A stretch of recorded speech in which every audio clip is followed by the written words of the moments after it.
Hello again. Welcome to part 4 of taking a walk through the Celtic cross layout. We're about ready to kind of get right down to it here with interpretation.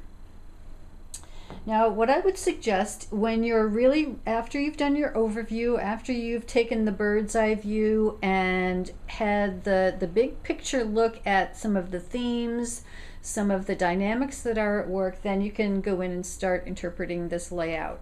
What I like to do is turn over the cards that have to do with the future, which are these 3 in this corner, and just look at what is the present energy.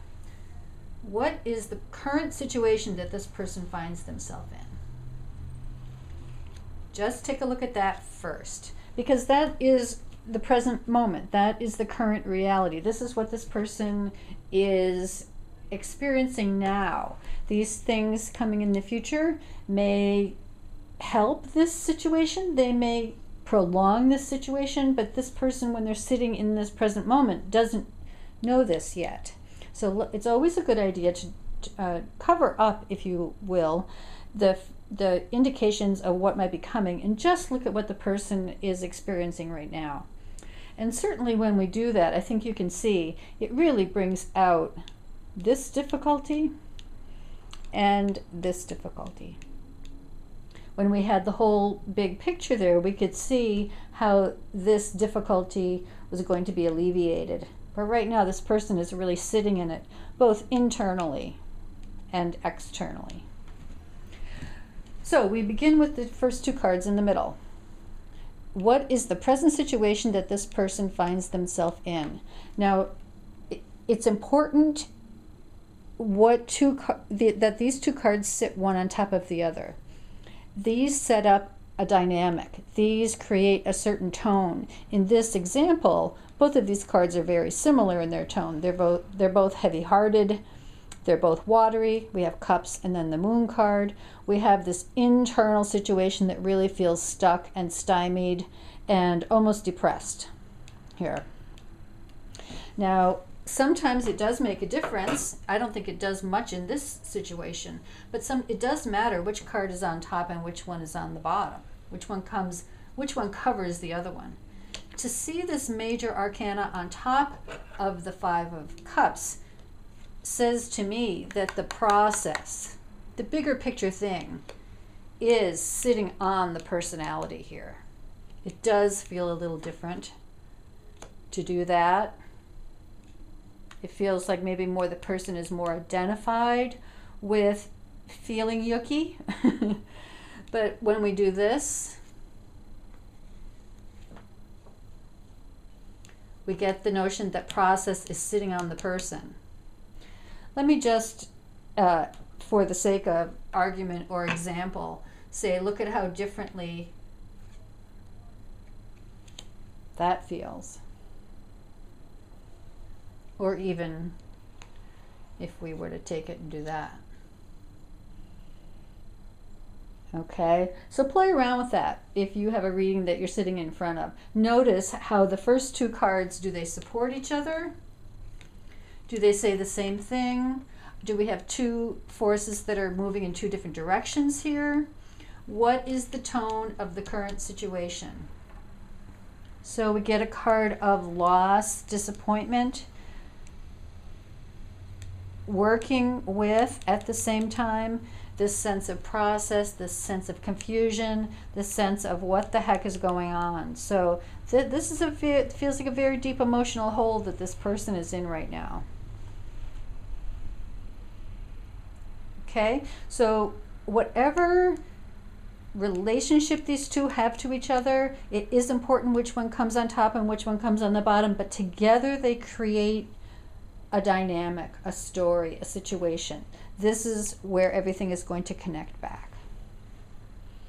Okay, so that feels very sloggy, very kind of soggy, emotionally confused here.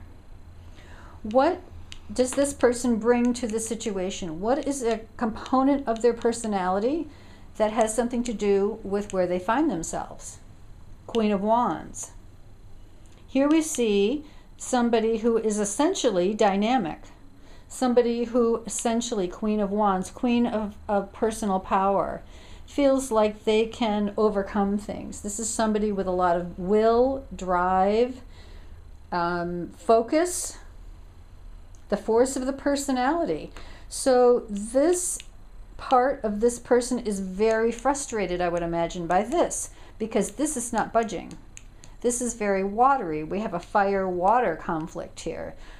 We have a situation in life right now that both on the personality level with that Five of Cups and in the archetypal process way with that Moon card says, you're not going anywhere, you're not going anywhere, and it probably isn't going to feel good where you are right now. You're not going to have clarity. This Queen of Wands is jumping up and down saying, I want autonomy. I want to be able to do something about this. So with this situation and this part of the personality, we see a direct push-pull here. There's two very different energies there. What is this? How is this Queen of Wands going to find an expression in relationship to this time that she finds herself? Fortunately, we do see some options here with the Star card. But let's go. So, card 3, what aspects of this person are highlighted or brought to the surface by this situation in their life? Card of the past. What recent experiences has this person undergone that has to do with where we find ourselves right now with these two center cards? 8 of Pentacles. Queen of Wands probably has made some changes, rearranged the mechanics of life, tried some new things, got some new projects going. This is somebody who's putting in effort in a new way to change the dynamics, to maybe generate more income, to change the schedule, to kind of change the rules of the game in whatever way we can. Pentacles, manifesting things in a new way. So efforts apparently have not worked out, because we see this, this heavy, darn, that is not the outcome that this person wanted with this combination when they were back here investing energy in a new way in their life.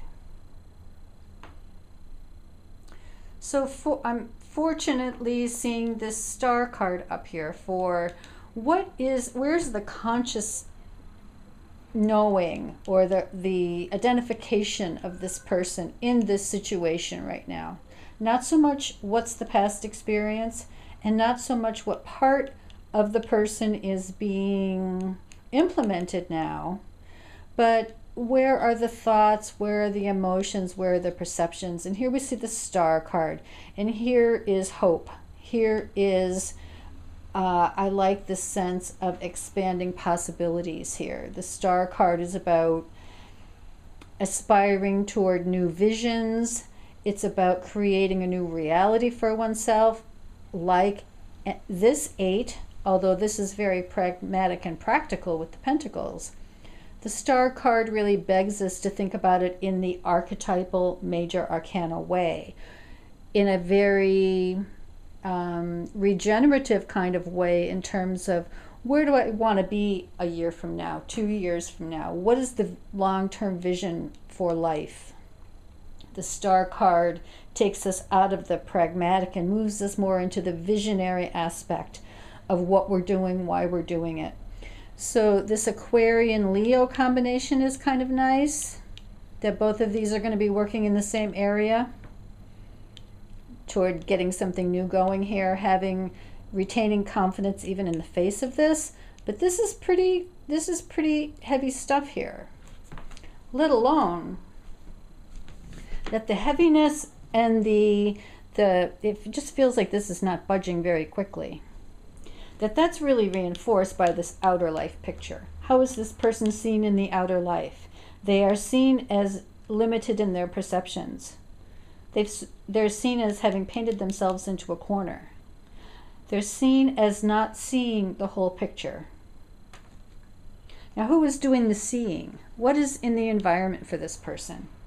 Devil card. Very complex card, has a lot of meanings in the tarot. I guess if a person has to get the Devil card in a reading, this is the best place for it, because this is, as I said earlier, the only card that isn't this person's energy, but it is energy that they have to deal with in their outer life. So the Devil is about manipulation and sometimes money concerns, and maybe aspects of blame and aspects of control. So right now in the outer life, this is a stymied mess in a different way that this is. This is more, feels more processed and more like an emotional quagmire. The outer life picture is more about trying to find your way through a maze and not knowing how to play the game. Something like that. It's like, I lost my map, and this person has the key, or this situation has the key, and everybody else knows how to play it this way, but there's something I'm not getting here. There's some way that this person is not seeing something that would be helpful for them, and around in the environment is not help, anything but is manipulation, is blame, is control. So this is locked up in a similar way to this is locked up emotionally. So when you take a look at the outer life cards, take a look at a couple of things. Take a look at, is how I am seen reflected at all in my inner life cards. And here we do see it with this in the center, but sometimes you really don't. Sometimes you see something really different over here. And then you have to ask yourself, well, why is that? And then the other thing to consider here is how I might be in my outer life impacted and influenced by what's around me, who I'm dealing with, what the situations are around me. And then the third thing is that a lot of times how I am seen is through the eyes of this, not seen in my own view, but how do others see me? And if others are here, they're likely to see me here. So pay attention to this relationship, this connection, this dynamic. It tells you a lot about how moving through the world is either supported or not, conflicted or not, friendly or not. This does not feel very friendly. It feels kind of isolated. So that will cover what we're going to talk about in this section. Stay tuned for the next part where we will go into the last couple of cards and then do a wrap up.